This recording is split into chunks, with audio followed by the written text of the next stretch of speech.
नमस्कार दोस्तों, मैं हूं आपके संग आशीर्वाद। आप सभी का स्वागत है डीपीएन न्यूज में, जहां हम बात करेंगे आपके साथ आज ऑपरेशन सिंदूर के 30 दिन। जी हां, पिछले 30 दिनों में ऑपरेशन सिंदूर खत्म होने के 30 दिनों में क्या क्या घटनाक्रम हुआ है, क्या भारत पाकिस्तान के संबंध खराब हो रहे हैं या इंप्रूवमेंट की कोई चांस है, किस प्रकार इंडस वाटर ट्रीटी को लेकर नई बातें कही गई हैं और किस प्रकार भारत सरकार ने अपनी नई डॉक्ट्रीन, अपना एक नया सिद्धांत जारी कर दिया है रक्षा का। बात करेंगे उस पर भी आपके साथ लास्ट 30 दिनों में क्या क्या हुआ है। जी हाँ, सीज फायर के बाद के 30 दिनों में बने रही मेरे साथ लास्ट तक, काफी कुछ है आपके लिए इस लेक्चर में दोस्तों। जी हाँ, ऑफ कोर्स मैं चालू कोई लाइट नोट पर। पिछले 30 दिनों में सिंदूर का नाम काफी चर्चा में रहा। पीएम साहब ने कहा कि मेरे खून में सिंदूर बहता है, गर्म सिंदूर बहता है। सिंदूर का पौधा लगाया उन्होंने लोक कल्याण मार्ग अपने आवास पर। तो निश्चित तौर पर लाइट नोट पर, लेकिन गंभीर मुद्दे की बात करें तो ऑपरेशन सिंदूर के 30 दिन पूरा होने पर चर्चा करना जरूरी है, क्योंकि टेंशन अभी भी खत्म नहीं हुई है। जी हाँ, भारत पाकिस्तान तनाव खत्म होने का नाम नहीं ले रहा है। दोनों के बीच कन्फ्रंट्रेशन लगातार बढ़ता ही जा रहा है। खत्म होने का या सॉफ्ट होने का कोई चांस नहीं दिख रहा है। आपको याद होगा, सिंदूर के दौरान भारत ने 9 पाकिस्तानी आतंकी हमलों पर, आतंकी ठिकानों पर हमले किए थे। सर्जिकल स्ट्राइक शॉट ऑफ किया था, जहां हमारी सेना, हमारी वायुसेना ने दूरस्थ इलाकों में, चाहे वो सियालकोट हो, मुद्रिके हो या फिर वो बहावलपुर जैसे आतंकी संगठन के ठिकाने थे, वहां पर जाके प्रिसाइज बम्बिंग की थी, प्रिसाइज अटैक किया था, जिससे आतंक का इंफ्रास्ट्रक्चर हम लोग नष्ट कर सके। सभी जानते हैं हम सिंदूर के बारे में। आप लोग 1 महीना हो चुका है इस घटना को, आतंकी कमजोर पड़े हैं इससे कहीं ना कहीं। बात करें लश्कर तौयबा की, जमात उद दावा की, या बात करें इंडियन मुजाहिदीन जैसे संगठनों, कहीं ना कहीं ये संगठन कमजोर पड़ रहे हैं। कहीं ना कहीं हमारे यहाँ पर जो लश्कर तौयबा की बात कर सकते हैं, या मौलाना मसूद अजहर की बात करें, या फिर हाफिज सईद की बात करें दोस्तों, हम लोग जहां पर इनके द्वारा चलाया जा रहा है द रेजिस्टेंस फ्रंट, जिन्होंने अटैक की जिम्मेदारी ली थी 22 अप्रैल के पहलगाम की। जी हाँ दोस्तों, सिंदूर घटना के बाद, सिंदूर के ऑपरेशन के बाद पिछले 1 महीने में काफी कुछ हुआ है दोस्तों। एक तरफ तो हम देखते हैं इंडिया पाकिस्तान पानी को लेकर, इंडस वाटर ट्रीटी को लेकर दोस्तों, भारत क्लियर कर चुका है इस बारे में कि जब तक पाकिस्तान आतंकवाद का इंफ्रास्ट्रक्चर नष्ट नहीं करता, जब तक पाकिस्तान क्रेडिबली तरीके से क्रॉस बॉर्डर टेररिज्म को सपोर्ट करना बंद नहीं करता, तब तक के लिए इंडस वाटर ट्रीट को सस्पेंड किया जाता है, इसको स्थगित किया जाता है। यानी बहुत क्लियर कर चुका है भारत, जब तक आतंकवाद चलेगा तब तक पानी नहीं बहेगा।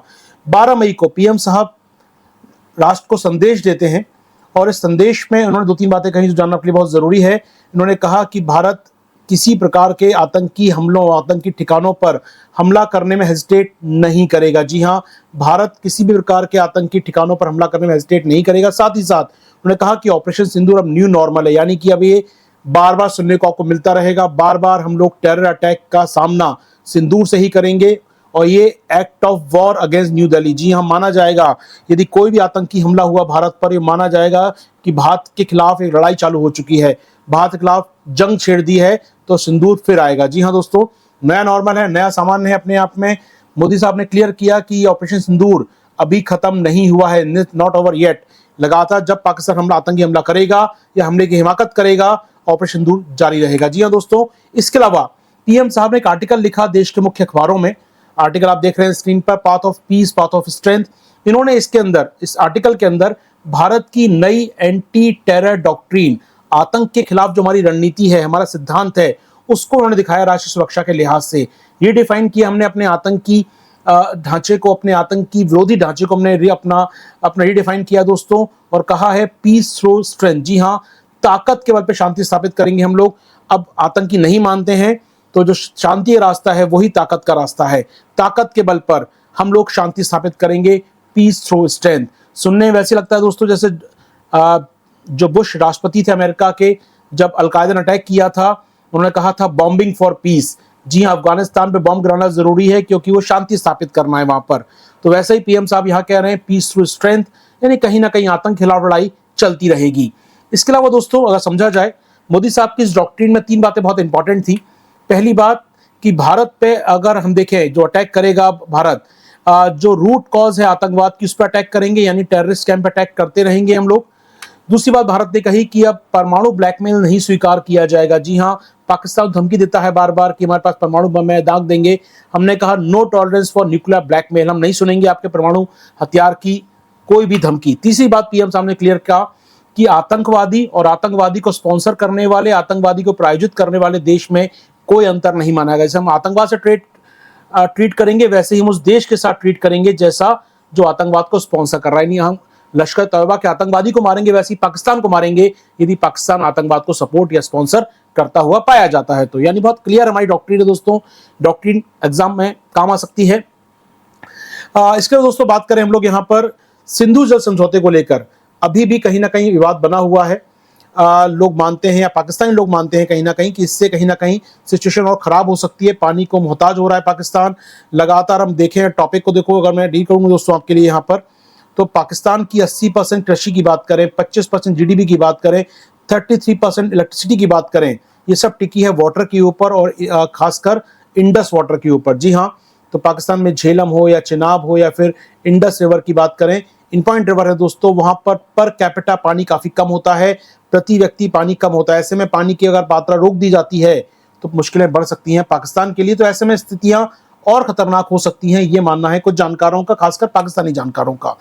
पाकिस्तान का विदेश मंत्रालय आगे आता है दोस्तों पिछले एक महीने में, कई बार उन्होंने आके कहा, कभी उन्होंने कहा कि यार ये जो आपने अगर पानी रोकने का प्रयास किया, पाकिस्तान के पानी को रोकने का प्रयास किया, तो इसे एक्ट ऑफ वॉर माना जाएगा। जी हाँ, बड़ी इंपॉर्टेंट बात कही इन्होंने यहाँ पर कि अगर पाकिस्तान का पानी रोका, इंडस का पानी रोका भारत ने, तो एक्ट ऑफ वॉर होगा और इसका जवाब पूरी ताकत से दिया जाएगा। जी हाँ, तो जो राष्ट्रीय ताकत पाकिस्तान की जो बची है मान लीजिए, वो उससे जवाब दिया जाएगा, फुल फोर्स जवाब दिया जाएगा। उन्होंने कहा कि इंडस वाटर को वेपनाइज ना करे भारत, इंडस वाटर का प्रयोग हथियार के रूप में ना करे भारत, पाकिस्तान का विदेश मंत्रालय कह रहा है पिछले एक महीने के दौरान।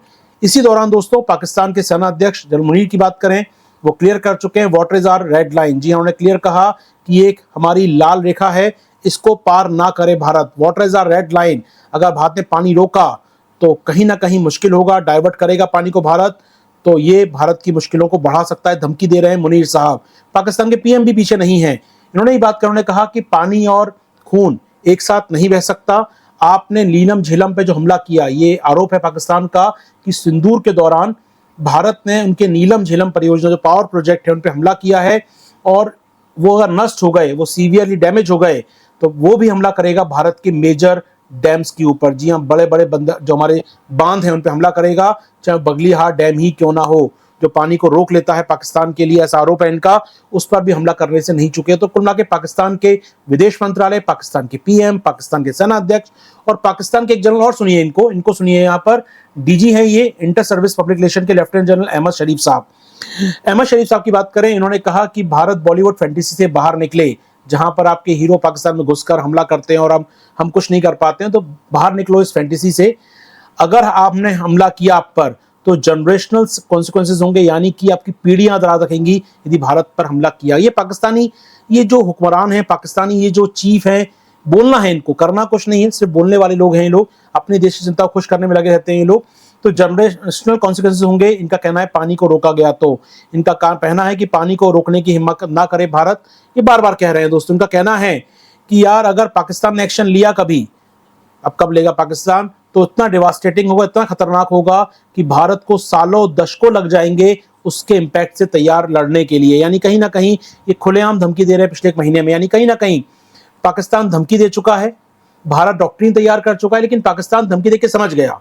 उसने खूब धमकियां दी 20-22 मई तक हमको, 15 दिनों के अंदर, कि पानी रोका तो ये कर देंगे वो कर देंगे, लेकिन उसको लगा कि भारत मानने वाला नहीं है। तो फिर क्या हुआ, फिर पाकिस्तान के पीएम सॉफ्ट पड़ गए। जी हाँ, एक महीने के अंदर ही पाकिस्तान के पीएम सॉफ्ट पड़ गए दोस्तों यहाँ पर। और यहाँ पर आते आते क्या कह रहे हैं सुनिएगा, पाकिस्तान के पीएम ने कहा, हिंदू की रिपोर्ट कोट कर रहा हूं मैं, 30 मई की है, इसमें कहा गया है, उन्होंने कहा कि willingness to hold talk with India, Bharat से बातचीत करने को तैयार है जनाब, हम भारत से बातचीत करने को तैयार हैं। वो तुर्की के सामने बैठे थे, अजरबैजान के सामने बैठे थे, वहां कह रहे हैं कि हम भारत से बातचीत करने, यानी पाक पीएम क्लियर कह चुके हैं वो भारत से बातचीत करने को तैयार हैं। उन्होंने कहा कि वो इंडियन लीडरशिप से बातचीत करने को तैयार है, पाकिस्तान विलिंगनेस दिखा रहा है, लेकिन भारत क्या कर रहा है, भारत ने छोड़ो यार, मूड में नहीं है बात करने के आपसे, आतंकवाद को रोको फिर देखेंगे। तो भारत अभी बातचीत करने के बिल्कुल मूड में नहीं है पाकिस्तान से।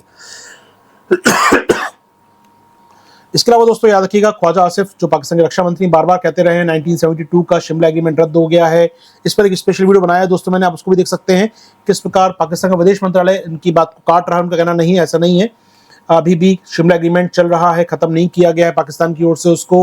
लगातार इस पर एक वीडियो बनाया मैंने, आपको याद होगा सुबह ही एक वीडियो तैयार किया गया, इस पर आप जाके देख सकते हैं।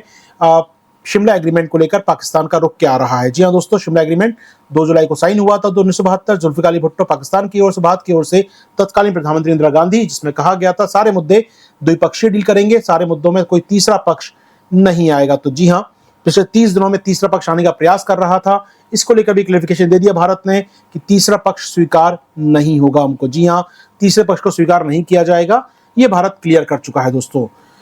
अब आते हैं, समरी करूं छोटी सी मैं आपके लिए। पाकिस्तान ने चौथा लेटर लिखा है दोस्तों इस हफ्ते, और मैं कहूंगा कल ही लिखा है चौथा लेटर ये, इसमें उन्होंने कहा है, यानी कि मैं कह रहा हूं 6 जून को लिखा है ये एक लेटर उसने, पाकिस्तान ने चौथा लेटर पिछले एक महीने में, कि इंडस ट्रीटी पर चर्चा करो यार, पानी चालू करो हमारा, पाकिस्तान के लोग मुश्किलों में आ रहे हैं। चौथा लेटर लिखा गया है सूत्रों के मुताबिक, और ये आज मीडिया में भी पूरा छाया हुआ है। तो क्या भारत को बात करनी चाहिए पाकिस्तान से?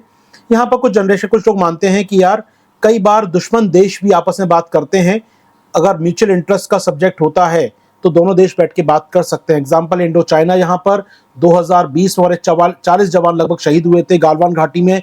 उसके 4 सालों बाद भारत और चीन बातचीत करते हुए देखे गए कजान में ब्रिक्स समिट के दौरान दोस्तों। जी हाँ, तो कई डिफरेंस हैं चीन के साथ हमारे, लेकिन फिर भी हम चीन से बातचीत करते हैं, व्यापार करते हैं, ट्रेड करते हैं दोस्तों, दो राय नहीं है। 40 जवान वहां भी शहीद हुए थे हमारे, उसके बाद भी हम चीन से बात कर रहे हैं क्योंकि हमारे इंटरेस्ट है। तो ऐसे म्यूचुअल इंटरेस्ट में गैर या दुश्मन देश भी बात करते हैं, जो नॉन फ्रेंडली कंट्रीज, भले अमेरिका चाइना दुश्मन नंबर 1 हो आज की डेट में, लेकिन वो व्यापार भी करते हैं, बातचीत भी करते हैं, और ऑफकोर्स फोन पे लगातार कम्युनिकेट करते रहते हैं। तो जरूरी है, कुछ लोगों का मानना है कि भारत पाकिस्तान को भी बातचीत करना चाहिए, वरना बातें और बिगड़ सकती हैं। चलिए दोस्तों, तो ये था अभी का आपको लेक्चर ऑपरेशन सिंदूर पर। कैसा लगा आपको बताइए कमेंट बॉक्स में।